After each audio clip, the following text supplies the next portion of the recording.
Alors, on est quand même dans la journée mondiale des sols, donc ça nous semblait important de faire un dézoom et d'aller voir un petit peu à l'échelle internationale ce qui se passe.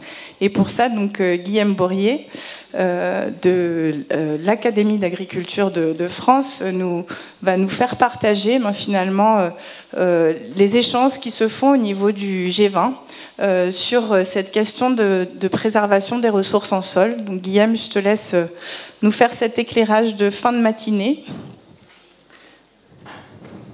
Et il faut que je te mette ton...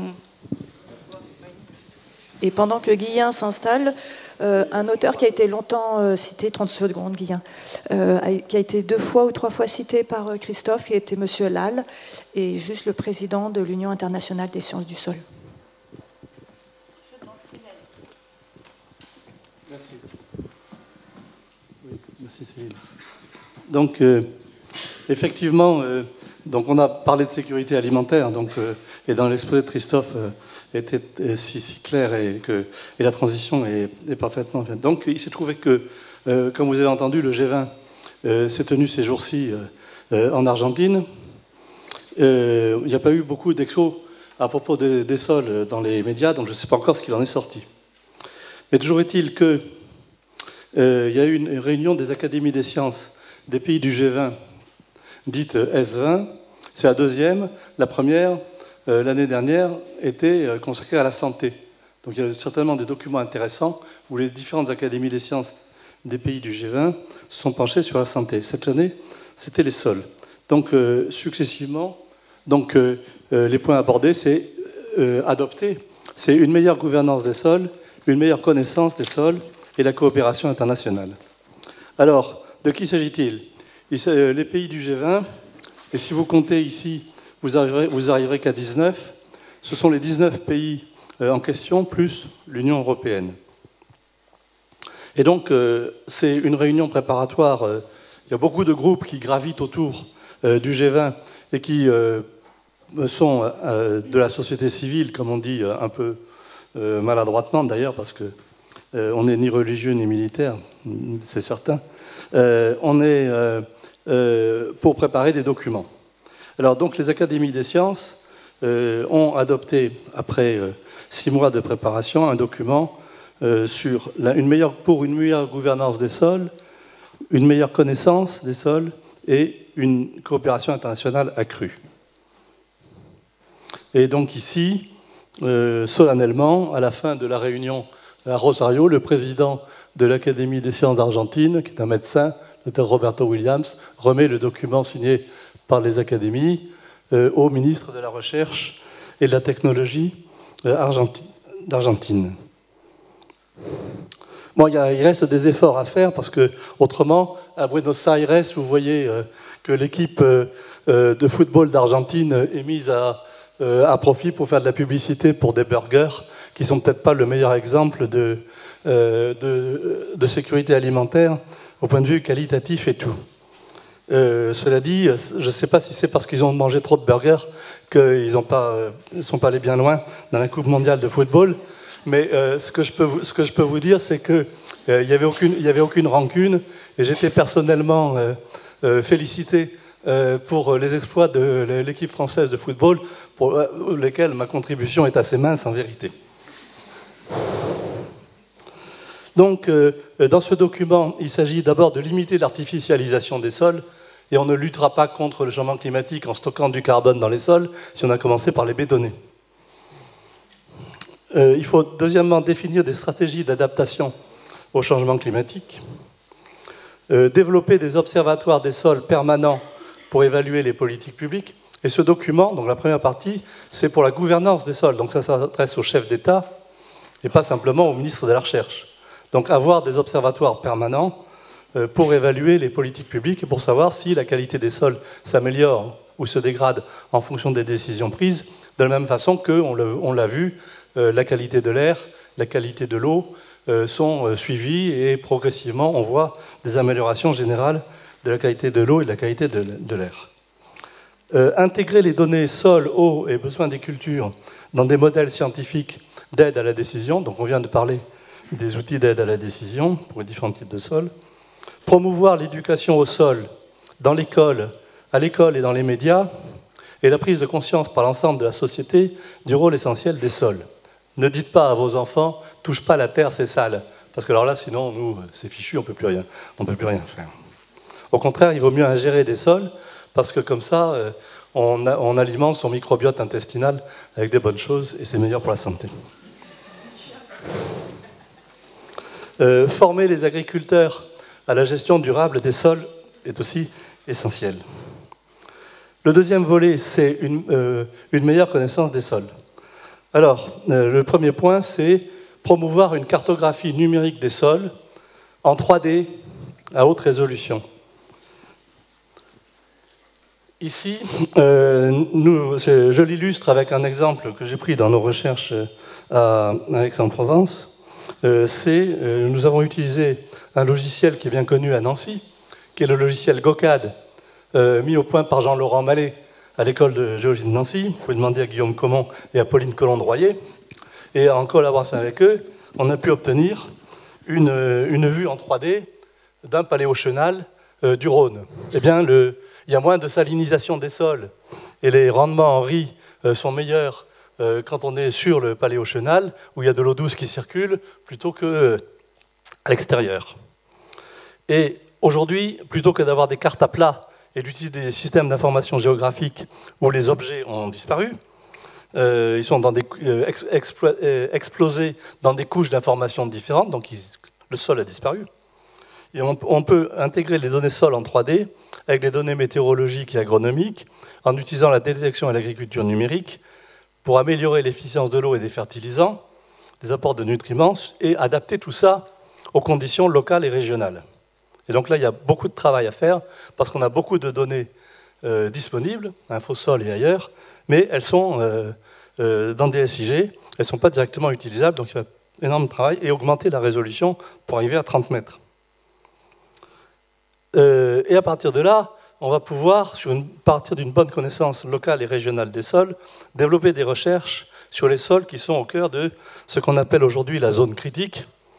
Et donc, effectivement, on peut reprendre la définition du sol et l'élargir, comme c'était dit ce matin, depuis la canopée jusqu'à la roche altérée, la roche saine ou le substrat, comme on veut, avec la circulation de l'eau et les nappes. Et c'est ça qui constitue l'ensemble de ce qu'on appelle la zone critique, parce que c'est la zone dont l'état et l'état de santé est critique pour l'humanité et l'ensemble des êtres vivants des surfaces terrestres. Développer des recherches sur l'efficacité des fertilisants et des recyclages biogéochimiques. On ne pourra pas se passer définitivement et complètement d'intrants, puisque nous avons besoin de sels minéraux. Donc, nous exportons des cultures, des sels minéraux, et il faut les rapporter au sol. Peut-être en réutilisant les urines humaines, comme ça a été dit d'ailleurs, comme source d'azote essentielle à ramener sur les champs, comme ça se fait en Asie.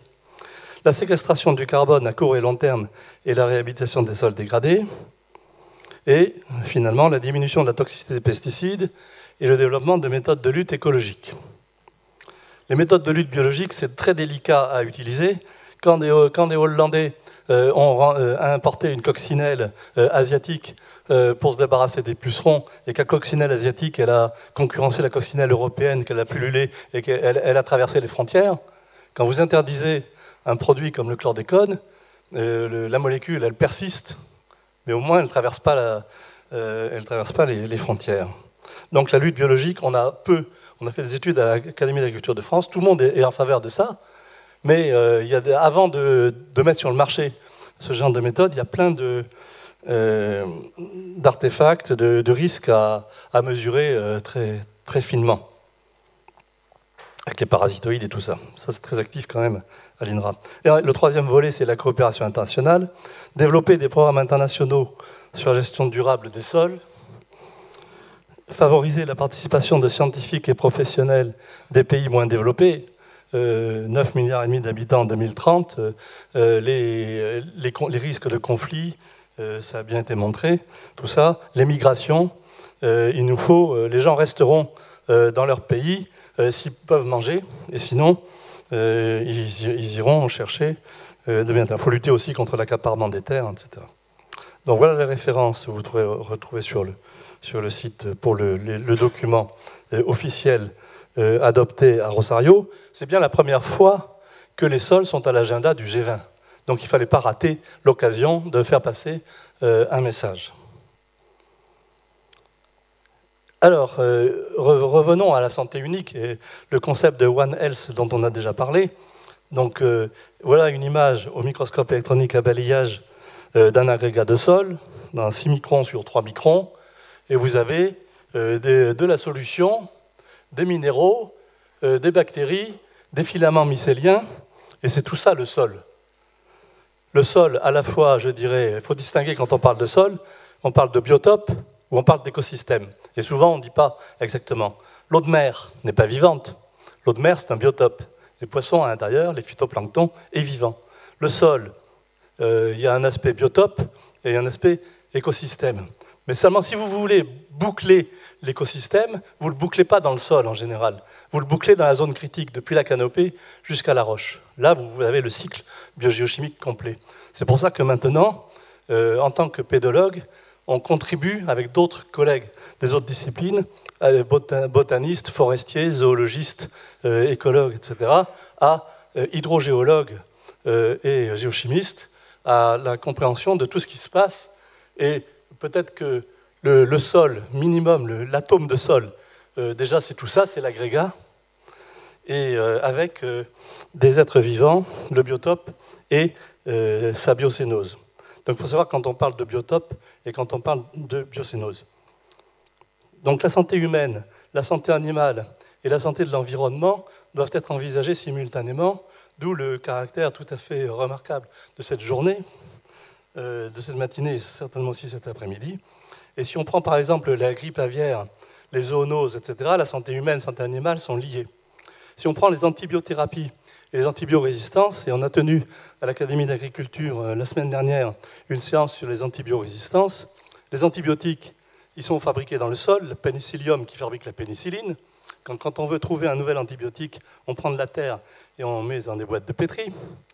Et quand on a 4 milliards de bactéries par gramme de sol qui appartiennent à 1 million d'espèces, il est évident que l'écologie de tout ça, c'est compliqué.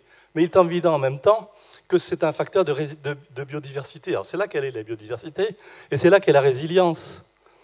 Ce qui fait qu'on peut être assez confiant sur la capacité du sol à résister aux mauvais traitements ou aux bons et mauvais traitements qu'on lui fait parfois subir. Donc les antibiothérapies et les antibiorésistances, évidemment, la santé animale. Il est interdit en France et en Europe d'utiliser les antibiotiques comme facteur de croissance, mais quand des animaux sont malades, il faut bien les soigner, on leur donne des antibiotiques, sinon c'est l'épidémie qui se propage. Et donc les antibiotiques sont délivrés aux hommes, ils se retrouvent dans les urines, dans les eaux, dans les sols. Donc rien que ce cas-là montre qu'il faut absolument envisager ensemble, et avec les médecins, la santé humaine, la santé animale et la santé de l'environnement. Donc finalement, tout ce qui a été adopté comme résolution au G20, vous voyez que ça va c'est parfaitement en cohérence avec tout ça. Et heureusement, les sols ne sont pas morts, je vous rassure. Quand je veux faire une expérience sur un processus physico-chimique sans être embêté par les organismes qui sont dans le sol, qu'est-ce qu'il faut que je fasse? Il faut que je mette l'échantillon de terre dans un réacteur nucléaire et le bombarder avec des neutrons. Et si je le sors et que je le mets à l'air, comme fait Pasteur, et bien évidemment, tout de suite les spores arrivent, ça recolonise, et miam miam, la vie est repartie. Donc la résilience du sol, heureusement, elle est très grande. Voilà. Et voilà un exemple d'écosystème où la santé animale et la santé environnementale sont en bon équilibre. Et merci de votre attention.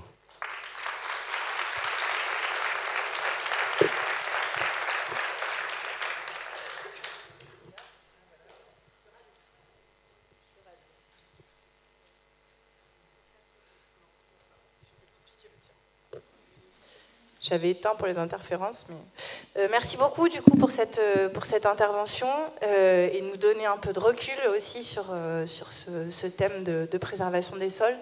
Peut-être 2 questions avant de clore cette matinée. Est-ce que l'autre micro remarche? Oui. Merci. Faire du cirque à la fin de la journée. Donc vous nous dites qu'il faut lutter contre l'accaparement des terres. Et j'aurais aimé savoir ce qui était fait au niveau international contre ça. Pour le moment, il n'y a pas grand-chose de fait. Si la directive européenne sur les sols n'est pas passée, c'est parce que les sols, ça fait partie du foncier et que le foncier, c'est du ressort des États membres. Donc dès qu'on commence à toucher à la propriété privée de la terre, etc., c'est très difficile. Il faut voir quand même que, d'une part, on a besoin d'investissement dans l'agriculture. Tout le monde est d'accord, il faut investir dans l'agriculture. Il faut investir dans l'agriculture et en même temps, il faut respecter les traditions culturelles des pays dans lesquels il y a des terres. Donc, il y a des pays où la propriété de la terre est distincte de la propriété des arbres. Celui qui est propriétaire de la terre n'est pas forcément propriétaire des arbres. Celui qui est propriétaire des arbres n'est pas forcément propriétaire des fruits qui sont dessus. Donc ça, ce sont les anthropologues qui nous le montrent. Donc effectivement, et Christophe a raison, il faut travailler aussi avec les anthropologues. Et si on débarque avec ses gros sabots en disant « je vous achète la terre », etc. et tout. Bon. Donc, à la fois, il y a des investissements étrangers qui sont bienvenus pour développer l'agriculture, et en même temps, il faut mettre des garde-fous pour ne pas accaparer les terres, ne pas créer des paysans sans terre qu'on expulse de leurs terres, là où il y a des paysanneries qui sont installées depuis longtemps et qui ont leur tradition. Il faut respecter ça, sinon c'est de la colonisation purement et simplement, et ça c'est absolument inacceptable. Donc logiquement, les traités internationaux de la Déclaration des droits de l'homme, la FAO, l'ONU, etc., il y a des textes qui permettent... en Équateur, ils sont allés très loin avec la terre-mère, etc. Et tout. Donc il y a toute une réflexion anthropologique sur les sols qui est en train de se développer. Juste. En complément, il y avait eu un colloque très intéressant l'an dernier à Poitiers qui avait été organisé par des juristes sur une réforme du droit foncier rural. Je vous invite à regarder les actes qui sont en vidéo sur le site et qui requestionnent cette notion de sol bien commun et de comment réfléchir à une nouvelle gouvernance de la gouvernance foncière de cette ressource. Oui, justement, dans l'Académie d'agriculture de France a promu des livres qui sont parus en français aux éditions ISTE, qui sont téléchargeables de publicité gratuite pour moins de 10 €. Et il y a le deuxième volume de cette série est consacré à la gouvernance des sols. Merci beaucoup, Guillaume, de cette intervention. Juste avant de vous laisser aller manger, j'avais 4 choses à vous dire, mais ce sera assez court.